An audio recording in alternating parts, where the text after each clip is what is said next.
God of Small Affairs by Olga Werby. Chapter 1. Derailed.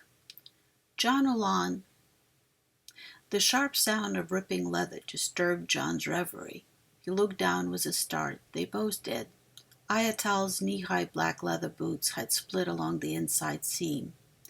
With bated breath, John watched as the boots started to swell, letting the gray flesh squeeze out like stringy putty between shared strips of leather.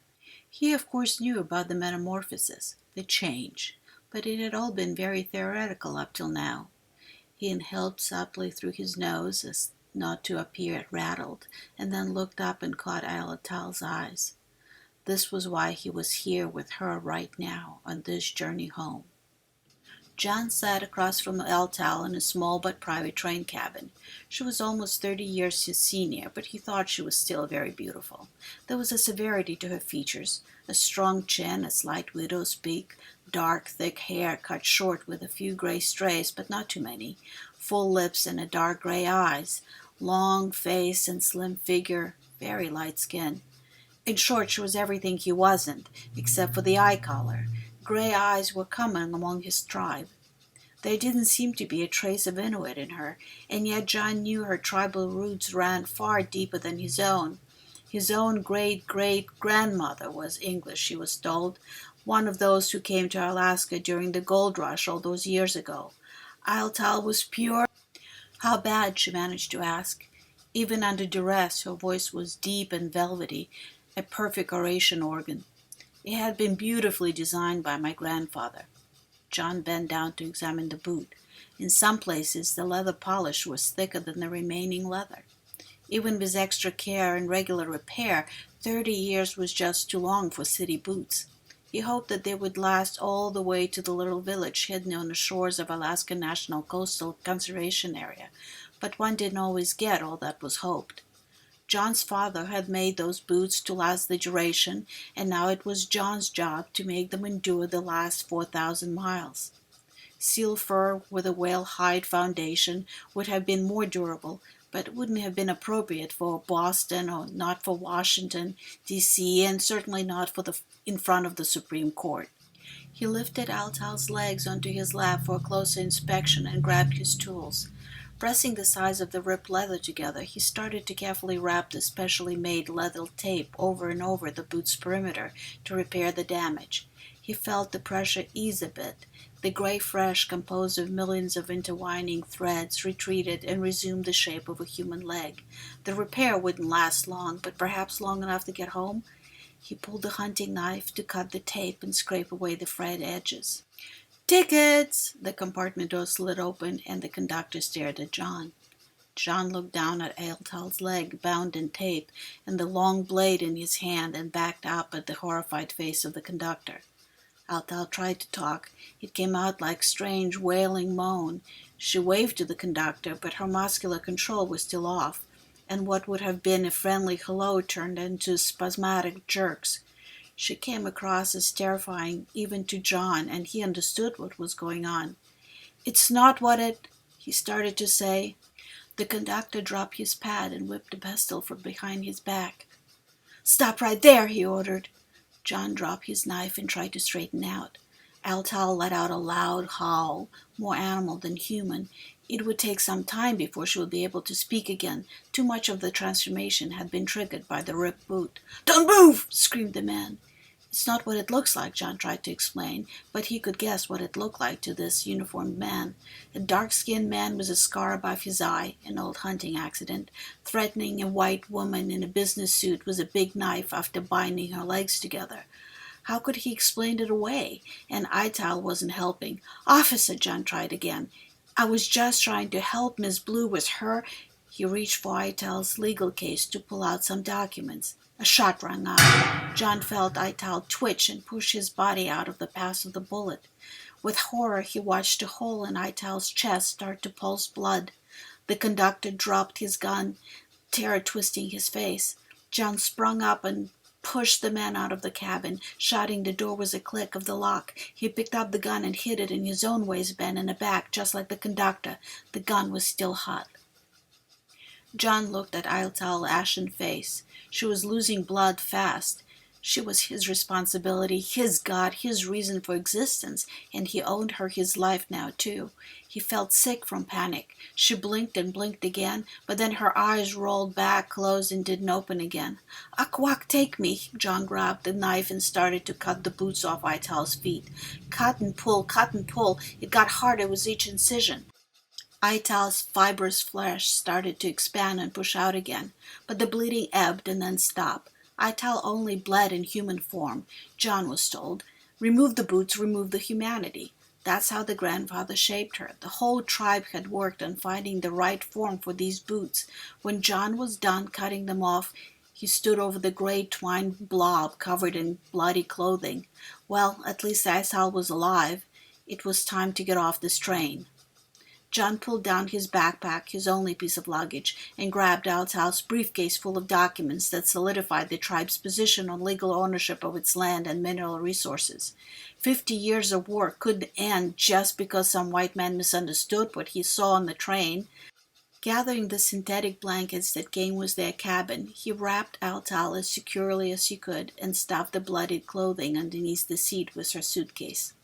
He wasn't sure why he bothered. The place looked like a murder scene, blood everywhere. With the backpack on, John put his ear to the door. There were the usual noises of the moving train, but no additional scream or suspicious shuffling. He dared to crack open the door and look out. The long corridor running from one end of the train car to the other between the cabins was empty. He was already considering jumping out of the window, but he wasn't sure Aital was strong enough to survive the awkward fall. That meant carrying Aital through the train, out to the gangway connecting the cars, and jumping from there. John deemed that safer. No more than a minute had passed since the gunshot, and John expected the authorities to return at any moment, guns blazing. It was now or never. He felt the slight change in motion of the train. They were slowing down. "Aital," he said, "I'm sorry, but I see no other choice." With that, he hoisted the gray body wrapped in Pacific Railroad blankets over his shoulder, grabbed the briefcase, and ran down the corridor. John made it to the back of the train car without an incident and slid open the door. Once between cars, only flexible walls separated him from freedom. He carefully lowered Aital onto the floor. Using his knife, he twisted and jammed the lock of each of the adjoining cars. It wasn't much, but it would buy him a little more time. A few quick motions with his knife, and he opened the hole in the flexible siding big enough to push through. All those years of practicing on whales, seals, and reindeer. He picked up Aital like a baby with one hand, pressing it to his chest. With the briefcase in the other hand, he rushed for the opening and jumped. He rolled over and over down the steep incline away from the train tracks. The early snow somewhat softened the impact. At least he hoped it was snow and not Aital's body protecting him yet again. The briefcase, unfortunately, was slapped from his hand when he hit the ground. "Are you okay?" John asked as soon as he was able. The fall knocked the wind out of him. The gray, twisting blob that used to be a beautiful woman purred. John wasn't sure if that was good or bad. His father and grandfather had told him stories, but even they only saw the change once, and he didn't think it was this dramatic back then. From what he was told, he imagined it was more like going into a room as one person and coming out as another after many hours. He didn't know if anyone in his tribe living memory had even seen Aital for what was like this. It wasn't revolting or anything. John wasn't repulsed touching the soft, fibrous gray flesh, but he did find it difficult to look at it directly. He needed Aital to assume a human form again, fast, soon. The boots were gone. Aital would never again have the look of a highly educated lawyer from Harvard, arguing cases in front of the Supreme Court. That person was dead, just like the conductor and the rest of the world jumped to conclusions. He would have too if he saw what the men saw. There will be a murder investigation, he realized. "We need to get out of here," he said. He stood up and looked for the briefcase. It wasn't visible. He would have to come back for it once Aital was safely hidden. Even if the Pacific Union train was far in the distance now, John wasn't naive enough to think they were out of trouble. There was going to be search. He gently gathered Aital in his arms and carried her. He, felt uncomfortable thinking of her as it, further away into shelter of the thick, low boughs of the evergreen growing on the edges of the forested strip of land surrounding the train tracks. Sucking Altal out of view, John left to look for the briefcase. All along the railway, there was garbage strewn about among the vegetation, trash snagged on the scraggly branches and caught among the barren bushes, tall dead grasses, and exposed rocks of the late fall. Civilization slithers through nature, leaving its slimy discards.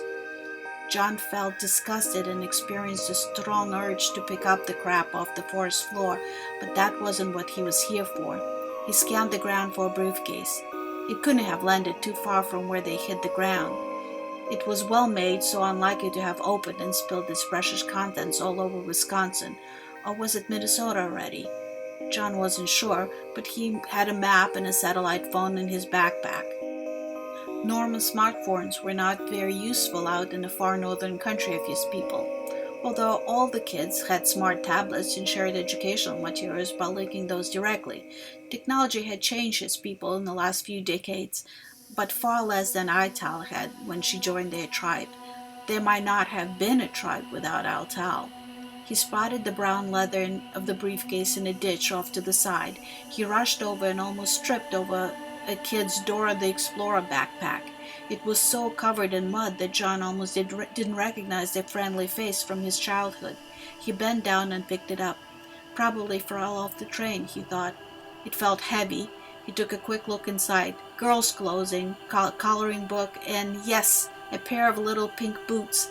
An idea formed in John's head. It was crazy, but it just might work.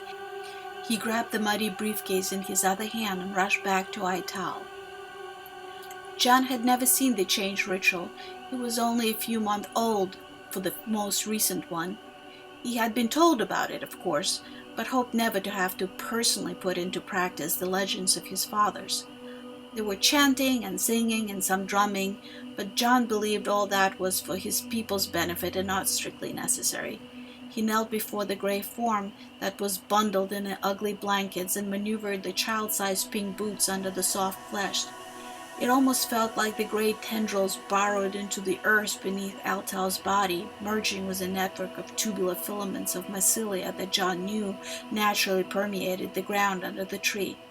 "Altal," he said softly, "I know this is not what you would want, and I will help you with something else later."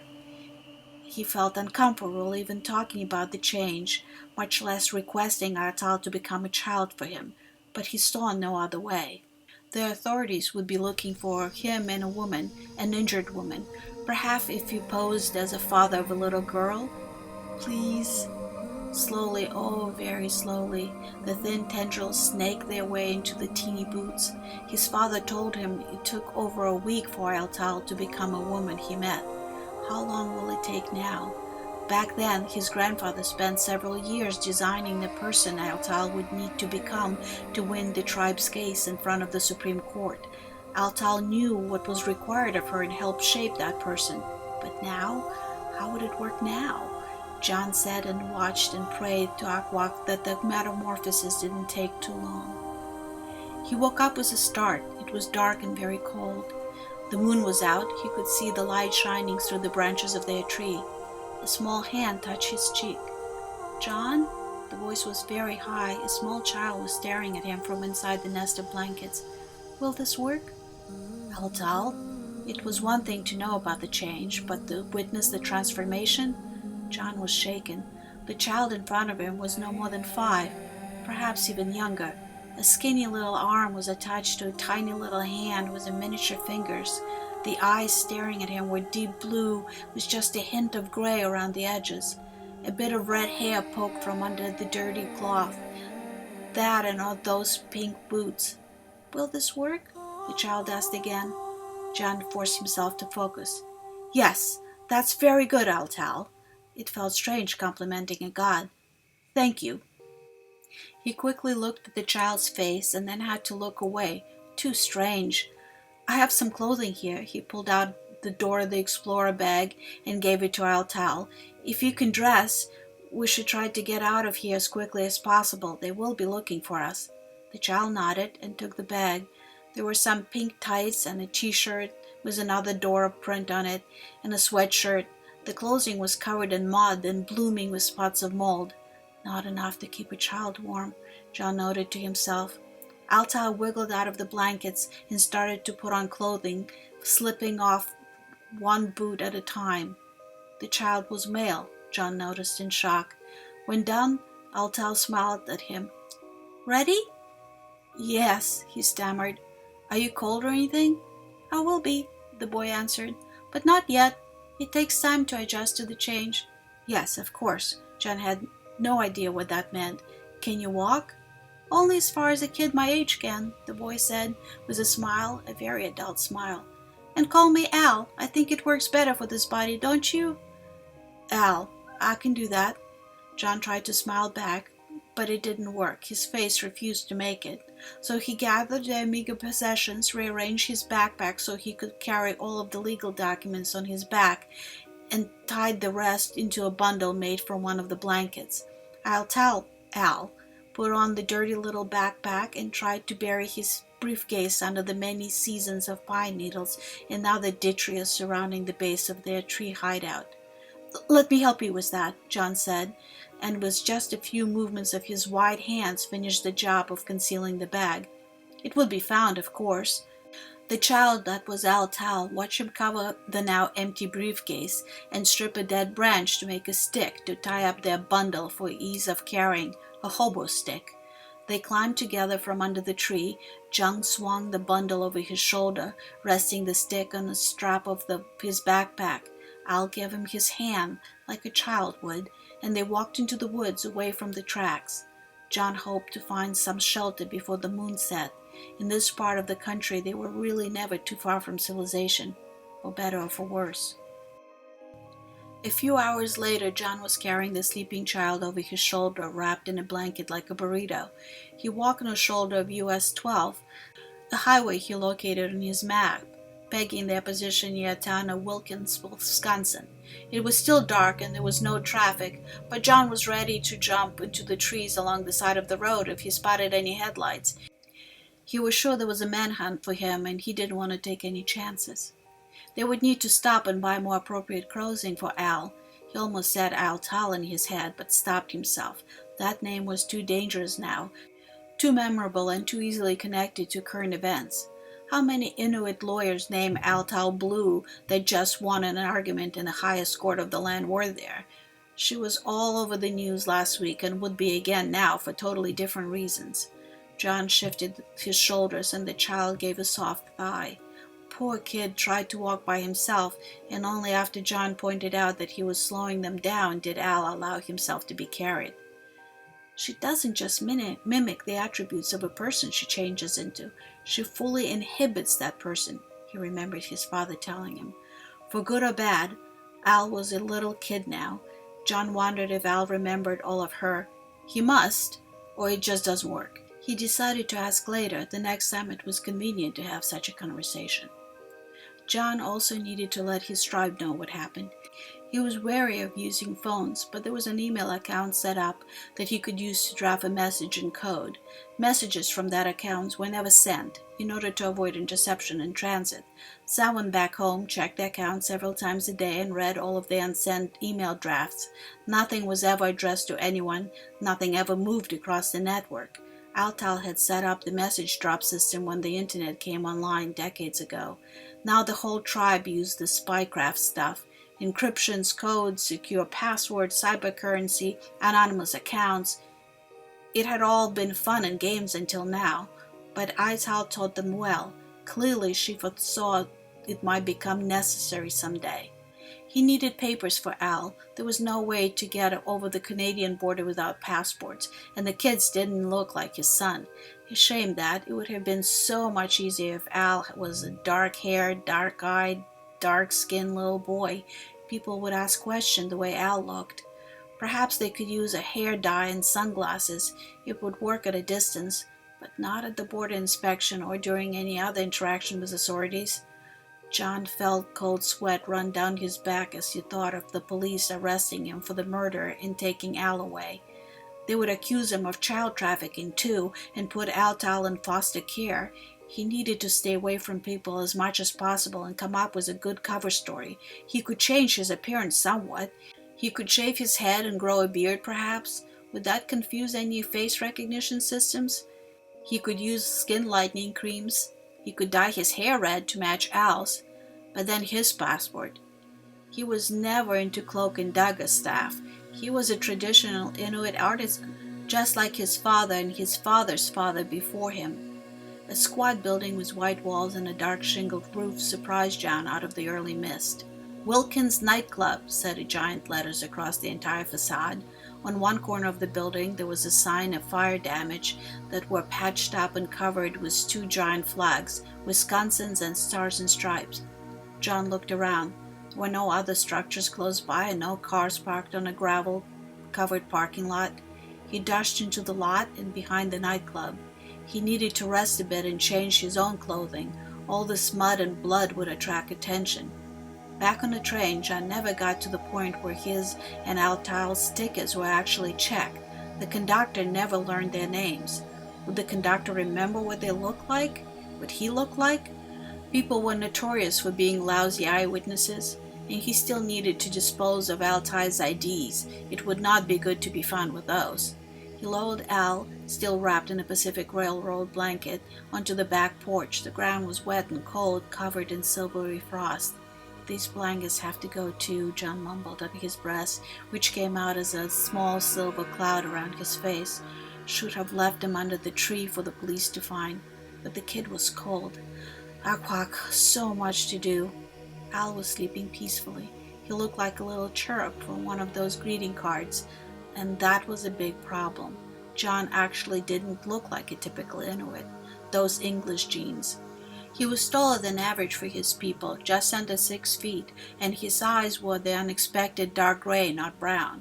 But who would take the time to check his eye color when looking for Al's wide, blue as the clear March sky eyes? Aquak help me. And looks like a girl, too, John continued his train of thought.